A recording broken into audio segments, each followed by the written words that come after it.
Welcome viewers.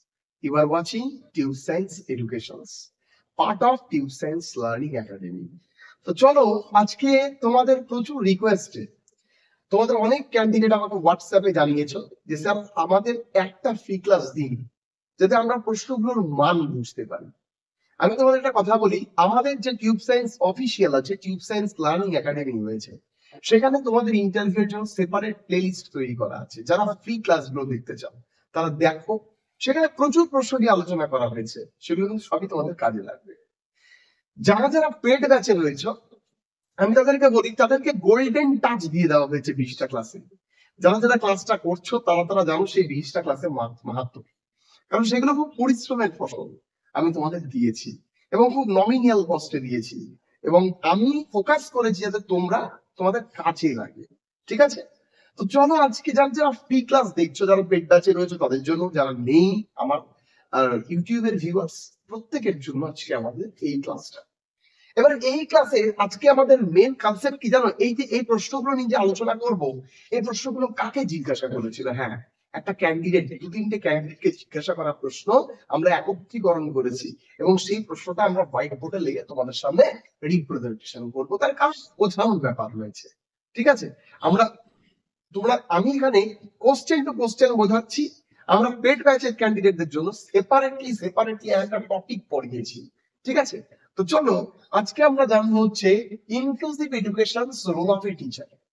প্রশ্নটা এটা করা হয়েছে যে বলো যে ইনক্লুসিভ এডুকেশনসে বলা যেতে পারে অন্তর্ভুক্তিমূলক শিক্ষায়, ইনক্লুসিভ এডুকেশনস এর বাংলা প্রত্যেকেই জানো, অন্তর্ভুক্তিমূলক শিক্ষায় শিক্ষকের ভূমিকা কি?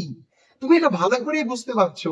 অন্তর্ভুক্তিমূলক শিক্ষায় যেখানে সমস্ত ভালো শিক্ষার্থীও থাকবে, ব্যতিক্রমী শিক্ষার্থীও থাকবে, মানসিক থেকে তোমার অবহেলিত শিক্ষার্থীও থাকবে, প্রতিবন্ধী শিক্ষার্থীও থাকবে, সেটাই হচ্ছে ইনক্লুসিভ এডুকেশনস এর বৈশিষ্ট্য। মানে প্রতিবন্ধীদের একটা মূল স্রোতে শিক্ষার্থীদের সঙ্গে শিখিয়ে নেওয়ার যে পন্থা, এটাই হচ্ছে ইনক্লুসিভ এডুকেশন। এবং এই ইনক্লুসিভ এডুকেশনে টিচার কিন্তু খুবই ভাইটাল রোল প্লে করে। তার কারণ এখানে টিচার কি করে? এখানে টিচার সমস্ত জায়গায় ক্যান্ডিডেট গুলোকে একত্রীকরণ করে একটা ছাদের নিচে নিয়ে এসে প্রত্যেককে একটা সেপারেট শিক্ষা দিয়ে আমাদের এই শিক্ষা স্রোতে সবাইকে শিক্ষামূলক ভূমিকা মানে অভ্যস্ত করায়। তো ফলে সেই পরিপ্রেক্ষিতে আমি টিচার্স এর রোল খুবই গুরুত্বপূর্ণ। তাহলে কি বলতে হবে? টিচার্স এর রোল কি? টিচারের রোল অন্তর্ভুক্তিমূলক শিক্ষায় শিক্ষার্থী, ব্যতিক্রমী শিক্ষার্থী যাতে সবাই মূল স্রোতে শিক্ষাকে নিতে পারে সেদিকে লক্ষ্য রেখে শিক্ষাদান করা। তো সেই পরিপ্রেক্ষিতে ইনক্লুসিভ এডুকেশন টিচারের ক্ষমতা খুবই বেশি। এবার ইনক্লুসিভ এডুকেশন ছাড়া অনেক এডুকেশন আছে, সেগুলো সব আমাদের রেকর্ডেড ক্লাসে দেওয়া রয়েছে। আমরা সমস্ত এনরোলমেন্ট বন্ধ করে দিয়েছিলাম, কিন্তু আমরা সিদ্ধান্তে এসেছি অ্যাজ পার স্টুডেন্ট ডিমান্ড যে আমরা আরো 20 জন ক্যান্ডিডেটকে নেব। তোমরা যদি কেউ ইন্টারেস্টেড থাকো তো ডেফিনেটলি আমার হোয়াটসঅ্যাপ নাম্বার আছে, যুক্ত হতে পারো। চলো, তো অনেকজন বলেছো, আমি অনেকজনকে বলেছি যে আর হবে না, তো সেই পরিপ্রেক্ষিতে যারা যারা রয়েছে 20-25 জনই দেখলাম ইন্টারেস্টেড, তারা অবশ্যই ওদের যুক্ত হয়ে যাবে। ঠিক আছে, আর ঠিক আছে, আর যারা যারা নিজে পড়বে এমন নয় যে যুক্ত হতেই হবে, নিজে পড়লে সব হয়, আমি বারবার বলি এই কথাটা। চলো এবার দেখো RTE ফুল ফর্ম কি। এবার দেখো RTE ফুল ফর্ম হচ্ছে right two education. Right two education বলতে আমার শিক্ষার অধিকার। একটা শিশু যে ভারতবর্ষে জন্মায় তখন তাকে বিভিন্ন অধিকার দেওয়া হয়। সেই অধিকারের মধ্যে একটা অধিকার হচ্ছে তার শিক্ষার অধিকার, এবং সেই শিক্ষার অধিকারটা আমাদের মানে ভারতবর্ষে এসেছে 2009 সালে, এবং সেটা কার্যকরী হয়েছে 1 এপ্রিল 2010 থেকে। এবং রাইট টু এডুকেশন অ্যাক্ট কত নম্বর ধারায় রয়েছে? 21 নম্বর ধারায় রয়েছে। এটা যেন ভুল না হয়ে যায়। এছাড়া কনস্টিটিউশনে অনেক ধারা রয়েছে যেখানে তোমাদের কনসেপ্ট ফুলফিল নিতে হবে, সেগুলো সব আমাদের রেকর্ডে করানো রয়েছে। আর যদি তোমরা না দেখে থাকো, তোমরা সেগুলোতে না যুক্ত, তোমরা নিজেরা কনস্টিটিউশন থেকে এডুকেশনাল কনসেপ্ট গুলো পড়ে পড়ে বের করবে, তাহলেই পারবে।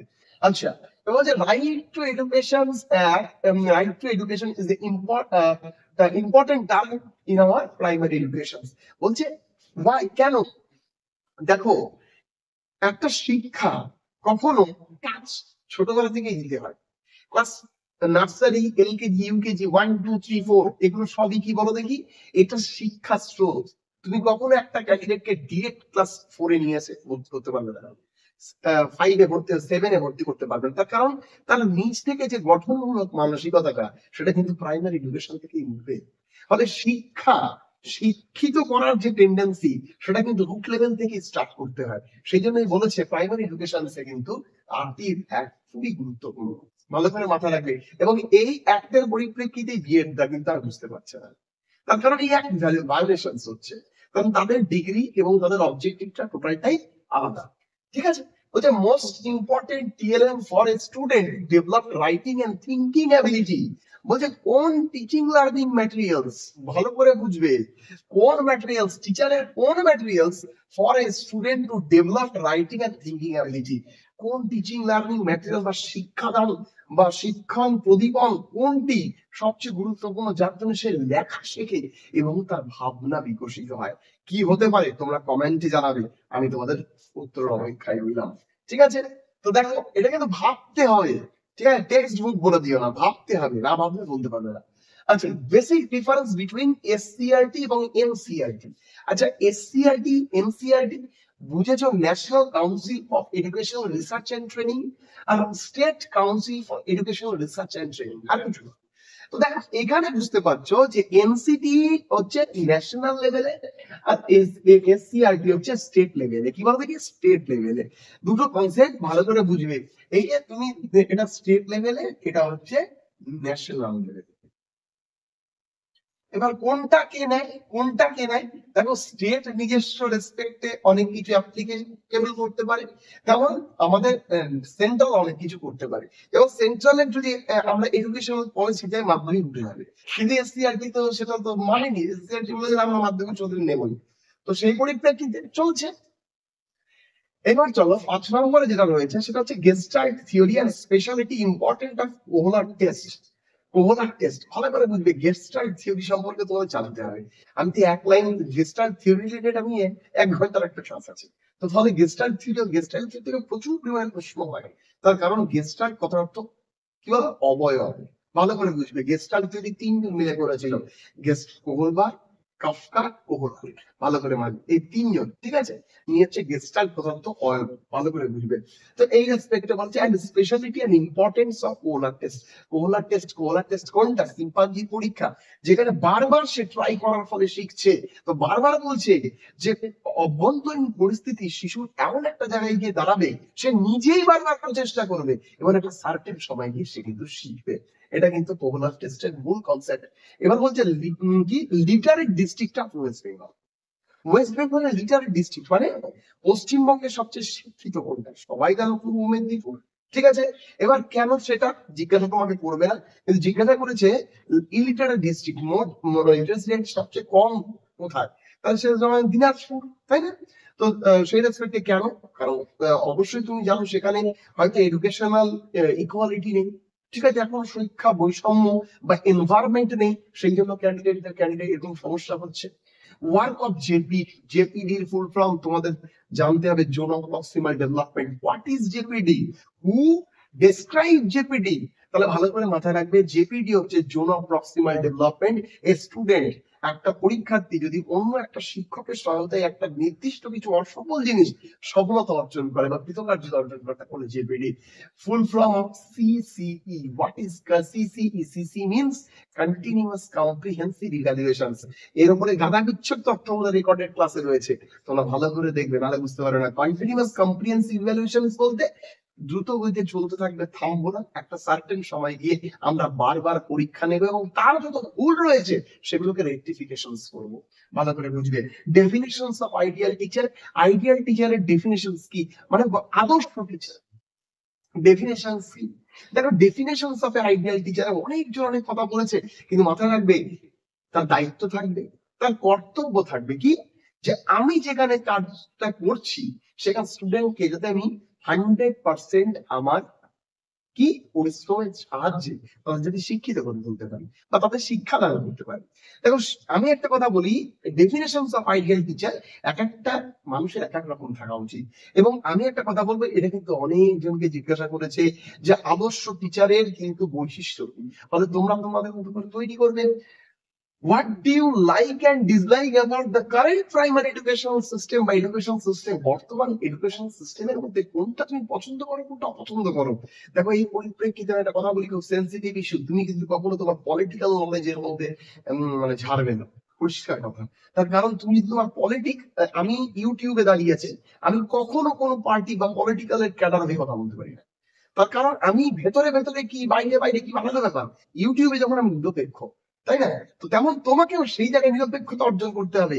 তোমাকে ডিসলাইক তুই কি করতে পারো, তোমার যে ইন্টারনাল ডিসলাইক সেটা না প্রকাশ করাই ভালো।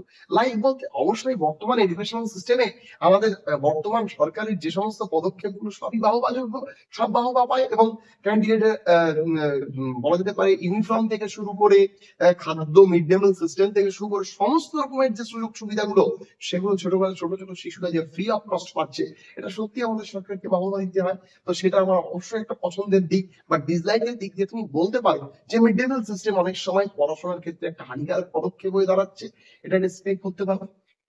Which year Cooch Behar become a part of India? এবার শোনো, এই কুচবিহার রিলেটেড রিসেন্টলি লাইভ ক্লাসে অনেক কিছু তথ্য দেবো, কারণ প্রশ্ন করেছে। ঠিক আছে, তো শুধু আমি একটা কথা বলি যে এটা এক সেকেন্ড তো বলা সম্ভব না, এটা তোমরা ইউটিউবে মানে অনলাইন থেকে সার্চ করবে যে কুচবিহার কত সালে ভারতের অঙ্গ হয়, মানে যুক্ত হয়, কেন যুক্ত লেটে যুক্ত হলো, 1947 এতে যুক্ত হতে পারতো, কেন যুক্ত হলো পরে, সেই সম্পর্কে একটা বিগ হিস্ট্রি রয়েছে, সেগুলো তোমাকে জানতে হবে। এবার কুচবিহারে অনেক প্রশ্ন করেছে, খুব সেন্টিমেন্টাল প্রশ্ন, সেগুলো যদি কেউ না জানে মুশকিল আছে। এমনকি আমি অবশ্যই আমি কুচবিহারের সেই জিনিসগুলো নিয়ে সমস্ত কিছুই আলোচনা করেছি। আমাদের মানে আমাদের যে সমস্ত রয়েছে প্রত্যেকেই হয়তো জানো বা জানবে আপকামিং ডেজে যে সমস্ত হবে। কুচবিহার কিন্তু 1949 এ হয়েছিল, ঠিক আছে? আর 1950 থেকে অ্যাজ পার কনস্টিটিউশন আমাদের কুচবিহার কিন্তু ইন্টিগ্রাল পার্ট অফ ইন্ডিয়া হিসেবে ডিক্লেয়ার করে। তো দেখো আজকে আমরা এই সমস্ত প্রশ্নগুলো নিয়ে আলোচনা করলাম, যে প্রশ্নগুলো এর আগের বার ক্যান্ডিডেটদের জিজ্ঞাসা করেছে। এবার তোমরা ভাবতেই পারো যে অনেকজন হয়তো এটাও ভাবছো যে এই এত ডিফিকাল্ট প্রশ্ন জিজ্ঞাসা করেছে। হ্যাঁ, জিজ্ঞাসা করেছে, তার কারণ এই জন্যই নাম্বারের এত বৈষম্য হয়েছে। আপকামিং ডেজে তোমাদের আরো নাম্বারের বৈষম্য হবে। তো ফলে তোমরা তোমাদের মতো করে এই সমস্ত জিনিসগুলো বাড়িতে ঠিকঠাক করে পড়াশোনা করো এবং লেগে থাকো, ঠিক আছে? আমাদের এই চ্যানেলটিকে সাবস্ক্রাইব করতে ভুলো না, তার কারণ এইখানে আমরা টিউব সায়েন্স এডুকেশন সম্পূর্ণ ইউপি টেট, বলা যেতে পারে আমাদের পি টেট, তারপর হচ্ছে আপার প্রাইমারি টেট, তারপর হচ্ছে এসএলএসটি, মাদ্রাসা, বিভিন্ন এডুকেশনাল কনসেপ্ট নিয়ে কিন্তু আমরা ভিডিও গুলো দিই যাতে তোমাদের কাজে লাগে। সবাই খুব ভালো থেকো, সুস্থ থেকো, দেখা হবে পরবর্তী ভিডিওতে। আজকের ক্লাসে সবাইকে অনেক অনেক ধন্যবাদ।